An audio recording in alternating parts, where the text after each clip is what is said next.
ಯಾರೋ ಮೋಸ ಮಾಡಿದರೆಂದು ಕೊರಗಬೇಡ, ಕೊರಗಿದರೇನು ಪ್ರಯೋಜನವಿಲ್ಲ. ಮೋಸ ಹೋಗಿದೆಯಾ ಅಷ್ಟೇ, ಮೋಸ ಮಾಡಿಲ್ಲ.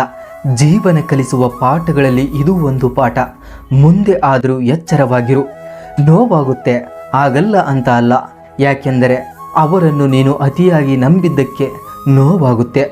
ಆಗಿ ಹೋದ ಘಟನೆಯನ್ನು ಪದೇ ಪದೇ ಯೋಚಿಸುತ್ತಾ ಕುಳಿತರೆ ಏನು ಪ್ರಯೋಜನವಿಲ್ಲ.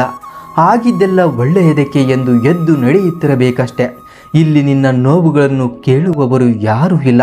ನೆನಪಿರಲಿ, ಗೆದ್ದಾಗ ಜೊತೆಗಿರುವವರ್ಯಾರು ಸೋತಾಗ ಜೊತೆಗಿರುವುದಿಲ್ಲ.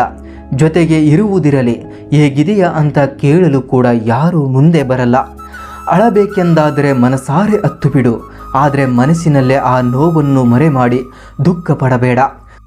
ಬಾಡಿದ ಹೂವಿಗೆ ಹೇಗೆ ಬೆಲೆ ಇಲ್ಲವೋ, ಜೀವನದಲ್ಲಿ ಸೋತ ಮನಸ್ಸಿಗೂ ಯಾರೂ ಬೆಲೆ ಕೊಡುವುದಿಲ್ಲ.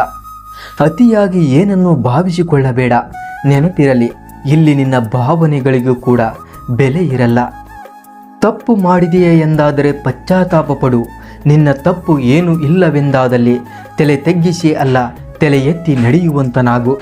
ಯಾರದೋ ಮುಲಾಜಿಗೆ ನೀನು ಒಳಗಾಗಬೇಡ. ಯಾರ ಮುಲಾಜಿನ ಅಂತೆಯೂ ನೀನು ಬದುಕಬೇಡ.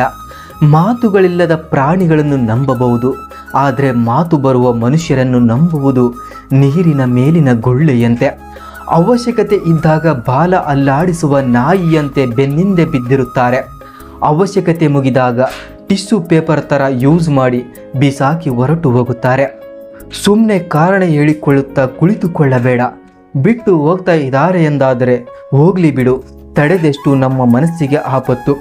ದೂರಾದವರನ್ನು ನೆನೆದು ಮರುಗುವುದಕ್ಕಿಂತ ಅವರನ್ನು ಮರೆತು ಬಾಳುವುದು ನಿಜವಾದ ಜೀವನ. ಯಾರೋ ಮೋಸ ಮಾಡಿದರೆಂದು ನೀವು ಮತ್ತೊಬ್ಬರಿಗೆ ಮೋಸ ಮಾಡಬೇಡಿ, ಯಾಕೆಂದರೆ ಕರ್ಮ ಯಾರನ್ನೂ ಬಿಡುವುದಿಲ್ಲ. ಅವಶ್ಯಕತೆ ಇಲ್ಲದಿದ್ದಾಗ ಜೊತೆಗಿರುವವರಿಗಿಂತ ಅವಶ್ಯಕತೆ ಇದ್ದಾಗ ಜೊತೆಗಿರುವವರು ನಿಜವಾದ ಆಪ್ತರು. ನೆನಪಿರಲಿ, ನಿಜವಾದ ಆಪ್ತರು. ಯಾರ್ಯಾರ್ದೋ ಮಾತಿನ ಮೇಲೆ ನೀವು ಅವಲಂಬಿತರಾಗಬೇಡಿ. ಏನೇ ನಿರ್ಧಾರ ತೆಗೆದುಕೊಳ್ಳಬೇಕಾದರೂ ಯೋಚಿಸಿ ನಿರ್ಧಾರ ತೆಗೆದುಕೊಳ್ಳಿ. ಯಾಕೆಂದರೆ ನೀವು ತೆಗೆದುಕೊಳ್ಳುವ ಆ ಒಂದು ನಿರ್ಧಾರದಿಂದ ಎಷ್ಟೋ ಮನಗಳು ನೋವನ್ನು ಅನುಭವಿಸುವ ಸಂದರ್ಭವು ಎದುರಾಗಬಹುದು. ಅಧಿಕಾರ ಎಂಬುದು ಅವಶ್ಯಕತೆ ಇದ್ದವರಿಗೆ ಮಾತ್ರ ಅವಕಾಶಗಳನ್ನು ನೀಡುವುದಂತೆ, ಹಾಗೆ ಅವಶ್ಯಕತೆ ಇದ್ದವರ ಮೇಲೆ ಅಹಂಕಾರ ತೋರಿಸುವುದಲ್ಲ. ಮೋಸ ಹೋದೆ ಎಂದು ಕುಗ್ಗಿ ಕುಳಿತುಕೊಳ್ಳಬೇಡ. ಒಂದು ವೇಳೆ ಕುಗ್ಗಿ ಕುಳಿತುಕೊಂಡಿದ್ದೆಯಾದರೆ ನೀನು ನಿಜವಾಗಿಯೂ ಸೋತಂತೆ. ನೆನಪಿರಲಿ, ನೀನು ನಿಜವಾಗಿಯೂ ಸೋತಂತೆ. ನಂಬಿದವರಿಂದ ಮೋಸ ಹೋಗಿರಬಹುದು. ನೆನಪಿರಲಿ, ನೀನು ಪ್ರಯತ್ನಿಸಿ ಸೋತಿರುವೆ, ಯಾರಿಗೋ ಮೋಸ ಮಾಡಿ ಸೋತಿಲ್ಲ. ಎದ್ದು ನಿಲ್ಲು, ನಿನ್ನ ಸಮಯ ಬಂದೇ ಬರುತ್ತದೆ. ಅದು ನಿನಗಾಗಿ ಕಾಯ್ದಿದೆ.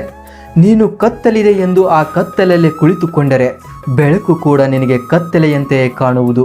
ಯಾವಾಗ ನೀನು ಅಂಧಕಾರದ ಪೊರೆಯನ್ನು ಕಳಚಿ ಹೊರಗೆ ಬರುವೆಯೋ ಆಗ ಕತ್ತಲೆಯೂ ಕೂಡ ನಿನ್ನ ನೋಡಿ ಎದುರುವುದು. ನೆನಪಿರಲಿ, ಇಲ್ಲಿ ಸೋಲದೆ ಗೆದ್ದವರು ಯಾರೂ ಇಲ್ಲ, ಗೆದ್ದು ಸೋತವರು ಇಲ್ಲವಂತಲ್ಲ. ಇಲ್ಲಿ ಅರ್ಥ ಮಾಡಿಕೊಂಡು ಸಾಗುವುದೇ ಬದುಕಿನ ನಿಜವಾದ ಸಾರ. ಈ ಮಾತುಗಳು ನಿಮಗೆ ಇಷ್ಟವಾದರೆ ಶೇರ್ ಮಾಡಿ, ಲೈಕ್ ಮಾಡಿ, ಹಾಗೆ ಮರೆಯದೆ ಸಬ್ಸ್ಕ್ರೈಬ್ ಮಾಡಿಕೊಳ್ಳಿ.